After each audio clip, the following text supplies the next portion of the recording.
जय श्री राम दोस्तों। मान लो आप एक ऐसे इंसान हो जो भूत प्रेत चुड़ैल डायन के अस्तित्व को नहीं मानते। आप जहाँ जाते हो वहीं इनका मजाक बनाते हो और फिर एक दिन अचानक से ये चीज़ें अपना अस्तित्व सिद्ध करने के लिए आपके सामने आ जाती हैं।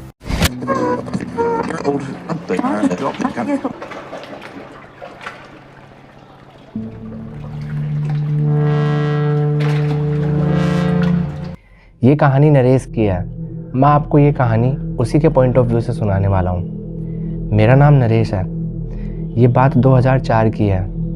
उस समय मैं 17 साल का था। मुझे भूतों की कहानियाँ सुनना बहुत अच्छा लगता था। मैं उनसे डरता नहीं था, उल्टा मैं उन कहानियों का मजाक बनाया करता था। भूतों में मेरा जरा भी विश्वास नहीं था। ये सब मुझे मजाक और फर्जी लगा करता था।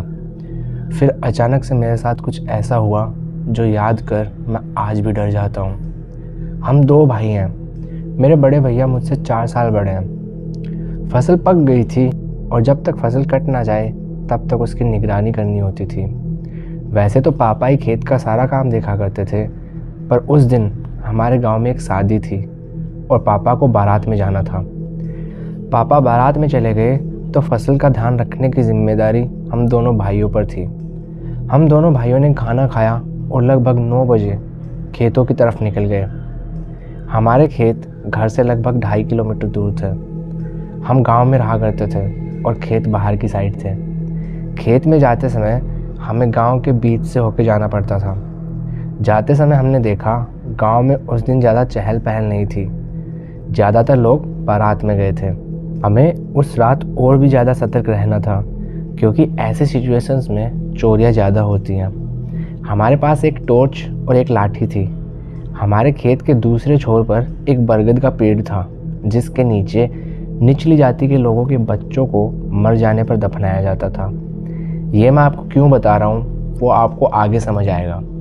हमने खेत में एक छोटा सा मकान बना रखा था, जिसमें एक बल्ब, एक पंखा और एक चारपाई थी।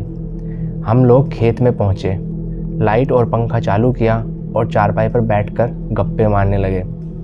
कुछ देर गप्पे मारने के बाद भैया को याद आया कि हम पानी तो लेके ही नहीं गए थे। भैया ने मुझे वहीं रुकने को बोला और खुद पानी लेने चले गए।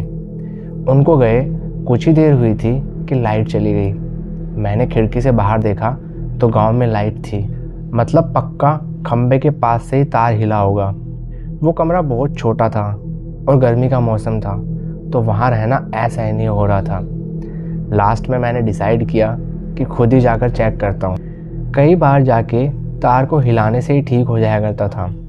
मैंने टॉर्च उठाई और खंबे की ओर चल दिया। खंबा उसी साइड था जिस साइड वो बरगद का पेड़ था। मैं वहाँ पहुँचा तो वो सारी जगह सुनसान पड़ी थी। मैंने तार पकड़ के हिलाई थी कि तभी मुझे वहाँ किसी औरत के कुछ बोलने की आवाज़ सुनाई दी। मुझे शुरुआत में डर कम और अजीब ज़्यादा लगा। भला एक औरत इतनी रात में उस सुनसान जगह क्या ही करने जाएगी। अंधेरा बहुत था तो कुछ दिखाई नहीं पड़ रहा था। मैंने अपनी टॉर्च उस ओर करी जिस ओर से उस औरत के बोलने की आवाज़ आ रही थी। मेरी टॉर्च की लाइट जैसे ही इस औरत पे पड़ी, मेरे होश उड़ गए। मैंने कुछ ऐसा देखा जिस पे यकीन नहीं किया जा सकता था। मैंने देखा एक बहुत ही डरावनी औरत वहाँ बैठी है।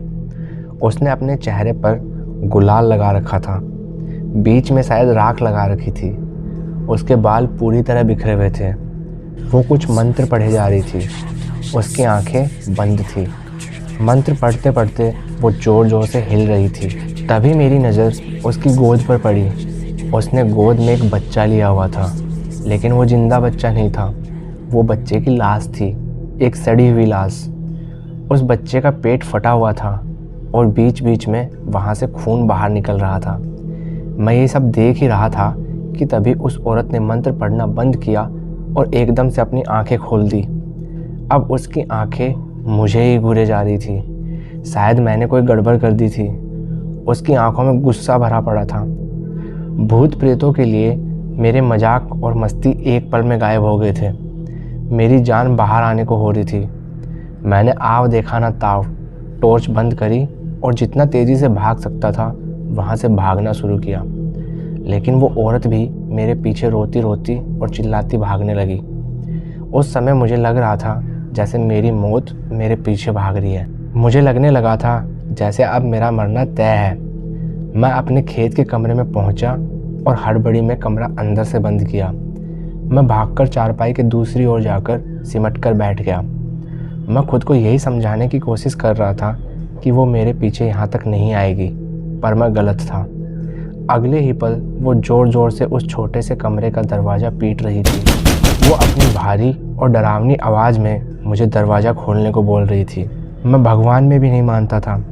मुझे हनुमान चालीसा की वही लाइन याद थी जो सबको होती है, जय हनुमान ज्ञान गुण सागर, जय कपीस तिहु लोक उजागर। मैं यही बार बार बोलने लगा और दुबक कर कोने में बैठा रहा। मैं इतना डर गया था कि मुझे सांस लेने में भी दिक्कत हो रही थी। वो दरवाज़ा पीटे जा रही थी। वो मुझे गंदी गंदी गालियाँ दे रही थी और बोल रही थी अगर दरवाज़ा नहीं खोला तो वो मुझे मार देगी। मुझे रोना आ रहा था। मैं सभी भगवानों को याद कर रहा था, हे भगवान बस आज बचा ले। कुछ देर बाद वो औरत बोली, मुझे लगता है तू ऐसे नहीं मानेगा। ये बोल वो वहीं दरवाजे के आगे बैठ गई और कुछ मंत्र पढ़ने लगी। शायद उसने वहाँ अगरबत्ती भी जलाई थी क्योंकि अंदर तक खुशबू आने लगी थी। अचानक से मेरी हालत ख़राब होने लगी। ऐसा लगने लगा जैसे कोई मेरे हाथ पांव जकड़ रहा हो। सर में दर्द होने लगा और चक्कर आने लगे। उस औरत या यूं कहूँ उस डायन की आवाज़ धीरे धीरे तेज़ ही होती जा रही थी। वो रुकने का नाम ही नहीं ले रही थी। मेरी हालत बिगड़ती ही जा रही थी। मेरे सर का दर्द और शरीर की जकड़ असहनीय हो गई थी। उस समय मैं धीरे धीरे अपने होश खो रहा था। मेरी आंखों के सामने अंधेरा छा रहा था। तभी अचानक से दरवाज़ा पीटने की आवाज़ आई और उधर से भैया बोल रहे थे, राजेश तू ठीक है ना, दरवाज़ा खोल मेरे भाई। मैं चारपाई को पकड़ते पकड़ते दरवाजे तक पहुंचा और बेहोशी की हालत में दरवाज़ा खोला। मैंने देखा वहाँ भैया और कई गांव वाले लोग थे। भैया ने मुझे बताया जब वो पानी लेकर पहुंचने वाले थे तो उन्होंने उस औरत को बैठकर जादू टोना करते हुए देख लिया था। वो तुरंत ही गांव की ओर भागकर गए और कुछ गांव वालों को बुलाकर ले आए। शायद इतने लोगों की आवाज़ सुनकर वो डायन वहाँ से भाग गई, लेकिन उस बच्चे की आधी सड़ी लाश और जादू टोने का सामान वहीं रह गया था।